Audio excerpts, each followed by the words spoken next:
Matagumpay na isinakatuparan ng pagsasagawa ng Unity Walk, Interfaith Rally at Peace Covenant signing ang mga local candidates para sa eleksyon 2025 na inorganisa ng Comelec Hagonoy at ng Hagonoy Municipal Police Station ngayong araw March 24, 2025. Dinalahan ito ng mga kinatawan mula sa iba't ibang sektor at sama-samang nakiisa at nanumpa bilang pakikiisa sa malinis na eleksyon.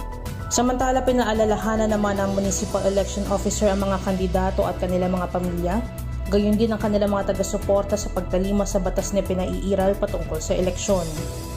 Kumpleto at maagang dumating ang Team Bautista Oples sa pangunguna ni Mayor Aspirant Candidate, iginagalang Kapitan Kenneth Bautista at iginagalang Attorney Mildred Ople at ang buong tintayo naman na kinabibilangan ni na Aspirant Councilor Engineer Mar Montano, Engineer Noel Lustre, Kapitan Medic Junicio, Kapitan Graham Bel de la Cruz, Sir J.P. Umali, Kuya Ronel Perez, Pastor Claro Atienza at Kagawad Miss Pink Natividad ng Barangay San Roque na sinakatuparan ng Peace Covenant at Unity Walk Interfaith Rally.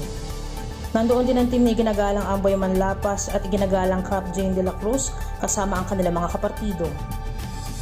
Dumalo rin ang team na iginagalang Tina Perez at iginagalang Kapitan Mila Lakap at ang kanilang mga konsehal. Gayon din sina iginagalang Charo C. Alvarado at iginagalang Milo Cruz at ang kanilang mga konsehal. Mapayapang natapos ang Unity Walk, Interfaith Rally at signing of Peace Covenant at masasabing mapayapa ang magiging eleksyon sa darating na May 12, 2025 midterm election para sa bayan ng Hagonoy, Bulacan.